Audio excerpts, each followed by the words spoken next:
한미 원자력 협력 협정 타결이 막바지에 이른 것으로 알려졌는데요. 오늘은 이를 비롯해서 원자력 분야 주요 이슈에 대해서 알아보겠습니다. 한양대학교 김상선 교수 나오셨습니다. 안녕하세요. 안녕하세요.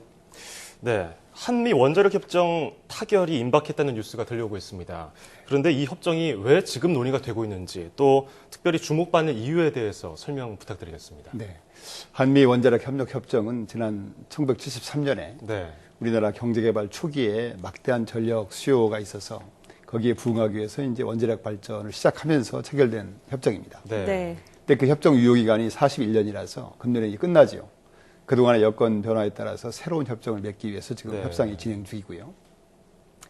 동협상의 그 가장 핵심이 되는 내용은 지금까지 알려진 바로는 연구용 목적으로 사용 후 해결료의 형상 변환을 허용한다. 그러니까 사용 후 해결료의 형태와 모양 변환을 허용한다. 그런 내용입니다. 여기서 이제 사용 후 해결료라 하는 것은 해결료를 일단 발전을 위해서 사용하고 나서 나온 것입니다. 나온 뒤에 연료를 사용 후 해결료라고 하는데요. 보통 이제 원자력 발전소가 경수로, 중수로가 있는데 경수로 타입인 경우는 가로 세로 한 20cm, 높이가 한 4m, 중량이 한 660kg 정도 되는데요. 이것을 이제 그 동안에는 그 해결료 다발 통째로 전혀 손을 못 대게 돼 있었어요. 그런데 이번에는 이제 연구용 목적으로는 그 다발의 잠금 해제를 해서 형질을 변환하도록 하겠다. 이렇게 하는 것이 아마 핵심인 것 같습니다. 그렇군요. 네. 그러면 지금도 원자력 발전소에서 사용 후 핵 연료가 나오고 있다는 말인데, 그렇다면 지금은 이 사용 후 핵 연료 어디에 어떻게 보존이 되고 있는 겁니까? 네, 저희가 지금 우리나라의 원자력 발전소가 총 23기를 가동하고 있는데요. 거기서 지난 40년간 그 사용 후 핵 연료가 한 14,000톤 지금 발생을 했고, 지금도 이제 매년 한 750톤 정도 해결료가 나오고 있죠. 그래서 현재는 그 사용 후 해결료를 원자력 발전소의 그 수조 안에 임시 저장 형태로 지금 보관을 하고 있습니다. 근데 이것이 이제 2024년경이 되면은 포화 상태에 다르기 때문에 얼마 안 남았네요. 저희 입장에서도 이제 지금 중간 저장 시설이라든가 연구 처분장 이것을 지금 빨리 지어야 되는 그런 어떤 중요한 시점에 있습니다. 네. 이게 2024년경이면 포화 상태에 이른다고 하셔서 이게 시급하다는 것은 알겠지만요. 이게 문제가 한미 원자력 협정 개정의 핵심 이유가 된다고 어떻게 보시겠습니까? 네, 그 두 가지 측면이 있어요. 하나는 이제 이 사용 후 해결료를 어떻게 보느냐 하는 관점이 있습니다. 그러니까 사용 후 해결료를 영어로는 이제 spent fuel 또는 used fuel이라고 하는데요. 이 spent라는 말은 그야말로 이제 한번 썼기 때문에 이제는 그냥 버리는 쓰레기, 폐기물로 생각하는 그게 측면이 강하고요. used라고 하면은 한번 사용을 했지만 다시 재사용할 수 있는 가능성이 있는 자원이다. 이렇게 보는 측면이죠. 사실로 이제 만약에 이게 재처리가 된다면은 그 부피도 한 10분의 1 정도로 줄기 때문에 사용 해결료에 저장하는데도 굉장히 도움이 많이 된다고 봅니다. 저희 나라에서는 주로 이제 후자에 이것을 다시 재활용할 수 있는 자원으로 보는 시각이 강한데요. 그러기 위해서는 이제 사용 해결료를 형질을 변경할 수밖에 없지요. 굉장히 중요한 이슈일 수밖에 없습니다. 그런데 이런 이점들이 있는데 재활용할 수 있는 이점이 있는데도 왜 미국이 그렇게 이 문제에 대해서 예민하냐 하는 문제는 바로 핵 확산 우려입니다. 그러니까 이제 해결료가 원래 사용하기 전에는 조금 어려운 얘기입니다만 한 4% 정도의 우려는 235하고 나머지 96%가 우려는 238이죠. 근데 이제 이걸 이제 그 발전하고 나온 뒤에는 우려는 235가 1%로 줄고 238이 한 94.6%가 되면서 거기에 한 1%의 플루토늄이 나옵니다. 근데 이 플루토늄이 이제 핵폭탄을 만드는 원료로 쓰이기 때문에 이제 우려하는 겁니다. 그러니까 종합적으로 말씀드리면은 사용 후 해결료를 자원으로 어떻게 쓸 수 있는 방안을 강구하면서도 동시에 어떻게 하면 핵 확산 우려를 방지하느냐 이것이 아마 지금 협상의 관건이라고 보시면 될 것 같습니다. 그러니까 핵 확산 문제와 연계가 되면서 문제가 더 복잡해진 거군요. 그렇죠. 그렇다면 지금 이렇게 예민한 한미 원자력 협정 개정이 진행이 되고 있는데 이 속에서 우리는 어떤 입장을 취하고 대응을 해 나가야 될까요? 이제 그동안에 아마 미국하고 굉장히 저희들이 설득을 잘 해서 알려진 것처럼 지금 마무리 단계에 와 있는 것 같아요. 그래서 이 협정을 잘 타결을 하고 이를 통해서 이제 한미 간의 협력을 보다 공고히 하고 그걸 통해서 국제적으로 우리 원전에 대한 어떤 신뢰도를 높여야 되고 또 한미 간의 협력을 통해서 국제 세계 원전 시장에 진출할 수 있는 계기가 되어야 된다고 생각을 합니다. 네.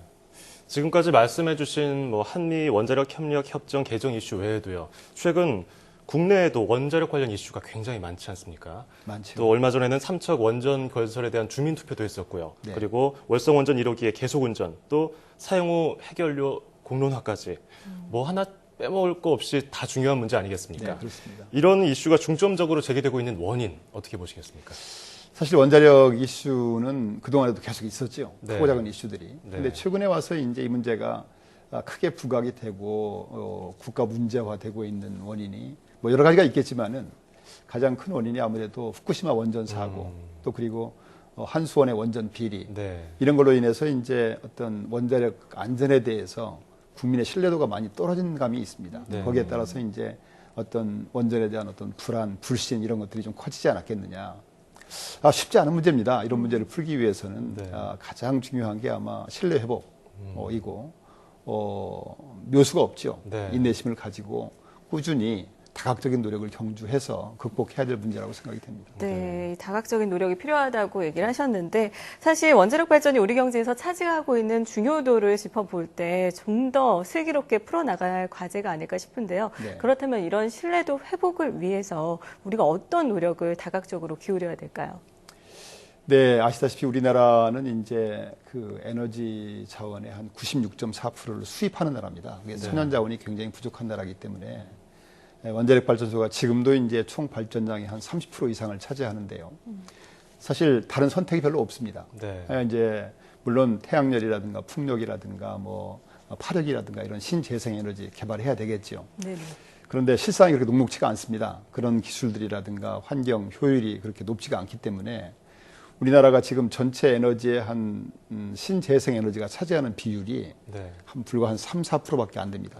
네. 그 3, 4% 정도도 또 그중에 80%가 폐기물 소각 이런 데서 얻는 에너지이기 때문에 네. 네. 지금 당장으로는 신재생 에너지가 이런 원자력 에너지를 대체할 수가 없는 거죠.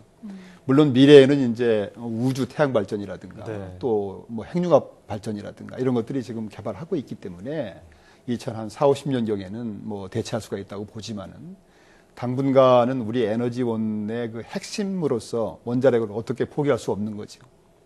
그래서 이런 중요한 원자력을 감안해 볼 때 이런 저희들이 당면한 문제들을 슬기롭게 해결하고 앞으로 나가야 되는 게 아닌가 생각이 됩니다. 네. 근데 이제 보통 원자력 이슈들이 어떤 특정 계층의 목소리라든가 또는 뭐 분위기에 휩쓸린다든가 또 정치적으로 또 이렇게 그렇게 결정돼서는 안 된다고 생각이 그렇죠. 됩니다. 철저하게 기술적인 안전성을 바탕으로 해서 네. 결정이 돼야 된다고 보는데요.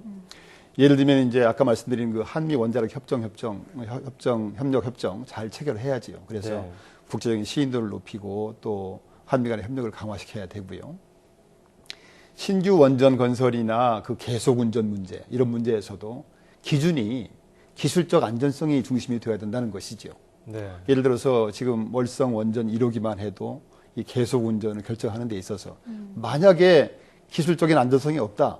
그럼 당장에 중단해야죠. 네. 네. 그렇지만 기술적인 안전성이 있다면은 이 좌고우면하지 않고 신속하게 결정을 함으로 해서 네. 국민들한테 안심할 수 있는, 신뢰할 수 있는 원자력이 되어야 된다고 생각이 됩니다. 네.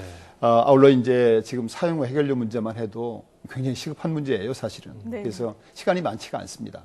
현재 정부가 이제 사용 후 해결료 공론화위원회를 구성을 해서 운영을 하고 있는데 조금 더 가속해서 사용 후 해결료 문제에 대해서도 대응 방안을 강구해야 된다고 봅니다. 네. 왜 그 위기는 기회라는 말이 있지 않습니까? 네, 네. 사실은 저희가 이런 원자력 문제 당면한 이슈들을 잘 극복을 하고 또 세계 최고의 가장 안전하고 효율적인 원전을 개발함으로 해서 국내는 물론이고 세계 원전 시장에 진출하는 그런 나라가 앞날에 있었으면 하는 기대를 갖고 있습니다. 네. 조만간 그런 나라가 올 거라고 믿으시죠? 네, 교수님께서도? 그렇죠. 이미 아랍에미레이트 원전 네. 수출도 했고 네, 네. 저희들이 이제 운을 뗐기 때문에 네. 조금만 더 열심히 하면은 뭐 충분히 가능하다고 생각이 됩니다. 알겠습니다.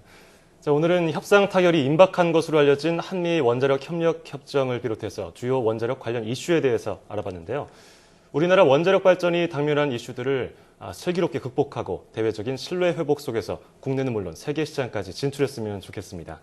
지금까지 한양대학교 김상선 교수와 함께 이야기해봤습니다. 고맙습니다. 감사합니다.